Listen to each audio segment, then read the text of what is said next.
Cocoa trees grow all around a small house, otherwise enveloped by the jungle. Mrs. Ileana collects the cocoa beans, which she later barters for other foodstuffs at the market. What she doesn't barter, she uses to make chocolate.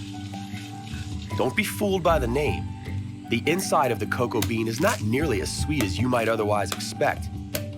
The cocoa bean has a long journey ahead of it before it lands on our tables in the form of a luxurious treat. First, the beans are sliced open and placed in a chest where they are left to ferment for 4 days.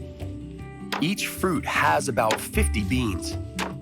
Having fermented for 4 days, each of these beans must then be left in the sun to dry before being roasted over the fire.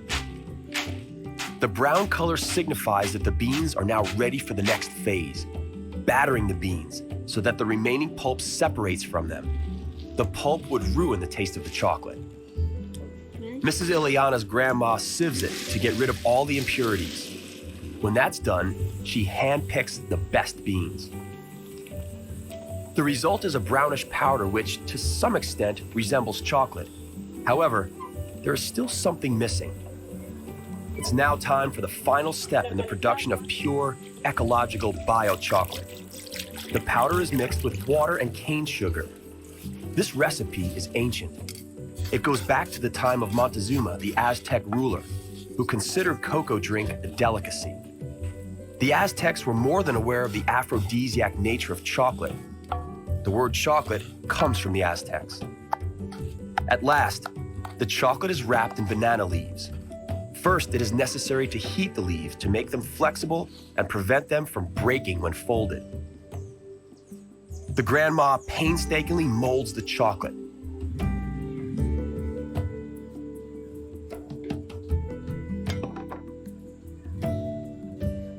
Our treats are ready. Those may come in handy as we are now headed toward the distant waterfalls and a murky, forbidding volcano. Let us bid farewell to cocoa beans and the lovely handmade chocolate. The Costa Rican landscape is a gold mine in the eyes of developers. So much room and unused space. The Costa Ricans are duly proud.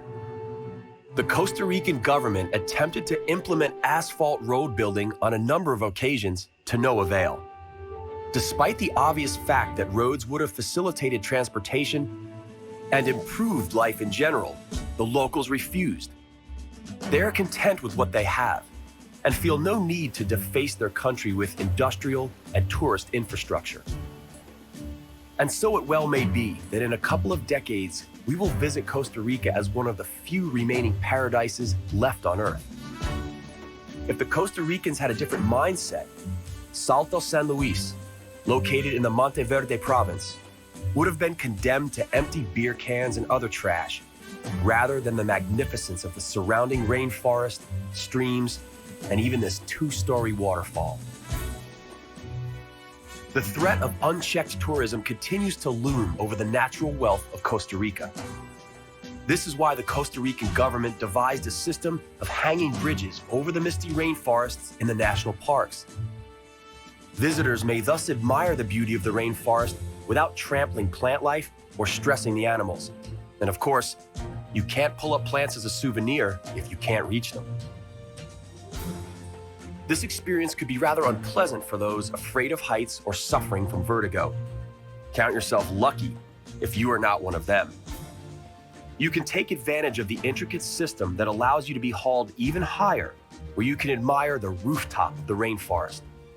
It can be a breathtaking, awe-inspiring, adrenaline-pumping experience, and more than well worth it. Each tree is a world of its own, a real green microcosm in a great green macrocosmos. A few hundred years ago, the Spaniards were disappointed not to have discovered any gold in Costa Rica. At that time, they failed to notice the treasure all around them.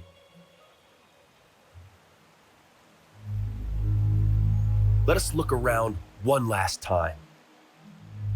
Dark, forbidding, and veiled in clouds, this is the Arenal volcano. It is one of Costa Rica's symbols, and it is also one of the world's 10 most active volcanoes. The height is quoted as around because it erupts so often that resulting lava flow causes it to grow by approximately 4 meters per year. Its first eruption was about 7,000 years ago. During its most recent and mild eruption 12 years ago, 40 square kilometers of rainforest paid the price for its foul mood. Lately, Arenal has been relatively quiet and well-behaved. Just one tiny earthquake per week. Perhaps it too has succumbed to the ever-present sense of pura vida all around.